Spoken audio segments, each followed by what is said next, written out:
Porfirio Díaz nació el 15 de septiembre de 1830 en Oaxaca. Fue el sexto de los 7 hijos de María Petrona Cecilia Mori Cortés y José Faustino Díaz Orozco. A los 3 años de edad quedó huérfano de padre, que murió víctima de una epidemia de cólera. Estudió durante 5 años en el seminario oaxaqueño. En 1843 entró en el Instituto de Ciencias y Artes a la carrera de Leyes, que ésta no terminó. Desde 1852 trabajó como armero, maestro de latín, zapatero. Acuérdense que el latín era el idioma de ese tiempo, zapatero, carpintero, para ayudar en la economía de su familia. En 1854 fue bibliotecario en el instituto donde estudió Derecho. En 1855 se produjo la Revolución de Ayutla, en la que tomó las armas uniéndose en la Mixteca al general José María Herrera. Así inició su carrera militar. El 22 de diciembre de 1856 era capitán de infantería de la Guardia Nacional. Participó además en 3 guerras importantes: la Guerra Mexicano-Estadounidense, la Guerra Civil en 1858 y 1860. La Guerra Civil fue una guerra entre liberales y conservadores. A esta guerra la llamaron Guerra de Reforma, en la que apoyó la causa liberal de Benito Juárez. Y la tercera guerra importante fue la Guerra Patriótica, que fue entre 1863 y 1867 contra Maximiliano de Archduque, el emperador de México, del que hablamos la semana pasada. El 23 de enero de 1860 sufrió una derrota por parte de las fuerzas reaccionarias que obedecían a Cobos en el pueblo de Mitla. El 30 de enero de 1860 se le nombró jefe de la Brigada de la Sierra de la División de Operaciones del Estado de Oaxaca. En ese mismo año recibió varias menciones honoríficas porque se estaba convirtiendo en un gran militar y un gran experto en ataques súbitos y en emboscadas. Creó una policía secreta. Se enfermó muy gravemente de peritonitis durante la última guerra. En 1867 se casó con Delfina Ortega Díaz. Este fue su primer matrimonio.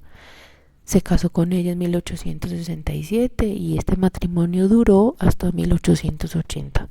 Con Delfina tuvo a sus hijos Porfirio y Luz. Posteriormente tuvo otro matrimonio. Conoció a una mujer llamada Carmen Romero Rubio, con la que se casó la noche del 5 de noviembre de 1881 y luego se fueron en su viaje nupcial a Nueva York. Porfirio Díaz siempre quería gobernar México.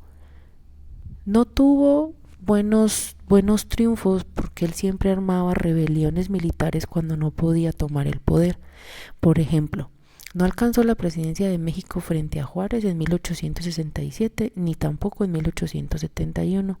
Después de cada derrota que él no podía ganar y ser presidente, hacía infructuosas rebeliones militares mediante las que pretendía alcanzar el poder. Él era, al principio, acuérdense que él defendía el liberalismo de Juárez, pero ya después él quería gobernar y entonces ya no estaba a favor del gobierno de Juárez, y siempre en estos asuntos de política se hacen enemigos. Porfirio Díaz pudo alcanzar la presidencia de la República hasta 1876, que cuando en este tiempo protagonizó una prolongada serie de acciones militares, pero pudo derrocar al presidente Sebastián Lerdo de Tejada y así pudo ser presidente de la República. Ya no era imperio, ya era república. Imperio era cuando mandaron de Francia a Maximiliano. Luego ya México se convirtió en una república donde los votos eran democráticos, el pueblo votaba y votó por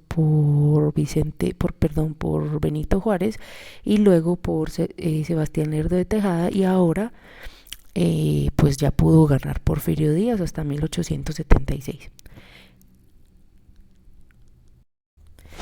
Y bueno, aquí viene una parte contradictoria que tú ya la has leído, y es que en la Constitución mexicana pues no podía permanecer en la presidencia durante 2 mandatos consecutivos, o sea, 2 años seguidos, un presidente.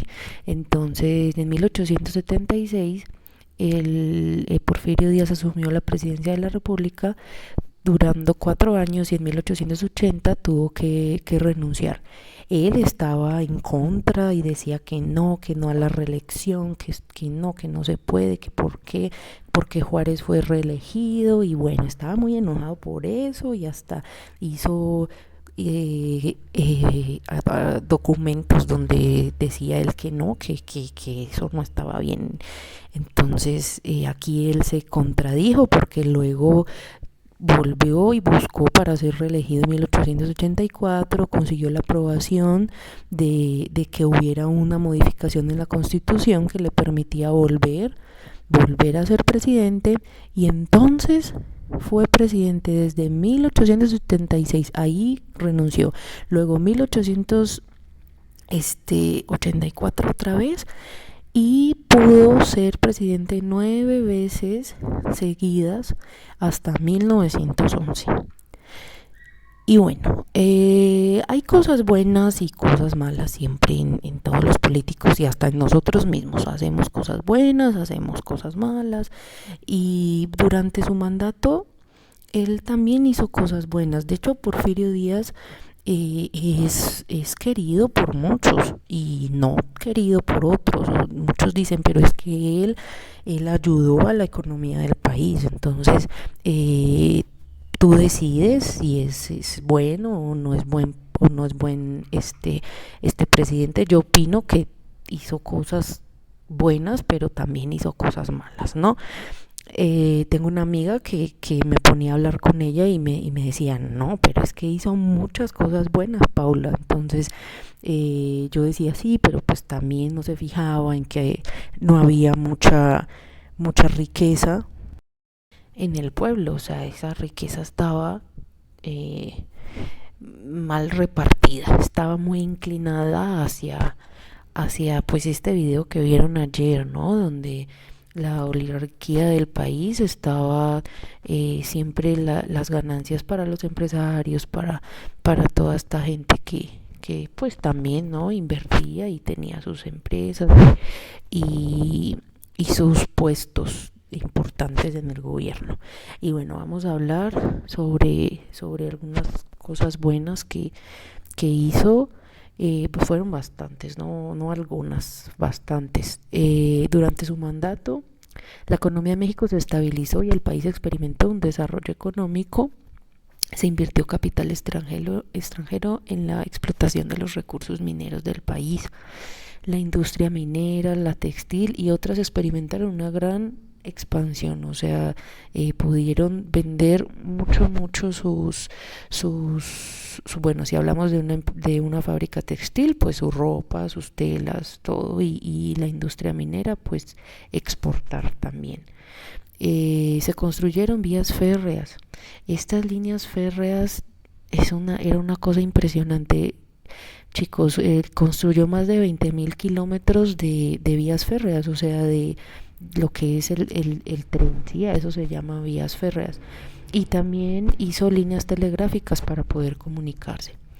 El comercio exterior, pues gracias a esto aumentó. Creó la Universidad Nacional y fomentó la edificación del Palacio de Bellas Artes, también el diseño de colonias como la de Guerrero, Valleja, Santa María de la Ribera, la colonia Roma y la colonia Juárez.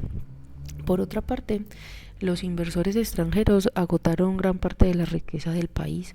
Casi todos los antiguos terrenos comunas, que les llamaban ejidos, de los indígenas pasaron a manos de un pequeño grupo de terratenientes.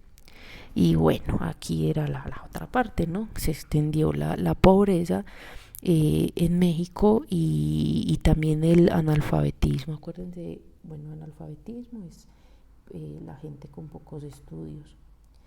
Las manifestaciones del descontento social fueron reprimidas muy duramente. O sea, los que se quejaban en el pueblo eran hasta despojados de lo poquito que tenían y hasta quitarles la vida por estar armando rebeliones, por estar en contra de este presidente.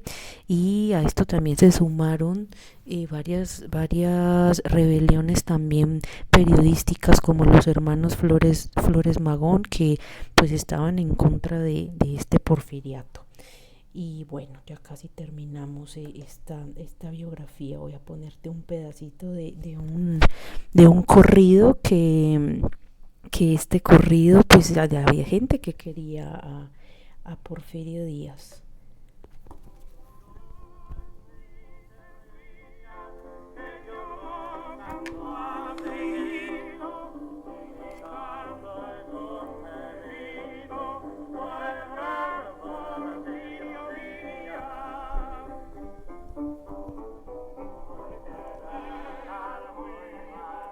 Y bueno, pues después de durar todo este tiempo como presidente, Porfirio Díaz, ya a sus 80 años, ya estaba viejito, todavía presidente de México, pues ya fue derrocado con esta revolución encabezada por Francisco I. Madero, y fue obligado a abandonar el país. Acuérdense, fue exiliado. Acuérdense que el exilio es cuando lo sacan del país. Se fue a Francia.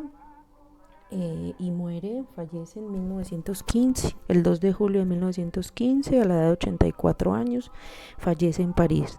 Sus restos se encuentran en el cementerio Montparnasse de esa ciudad.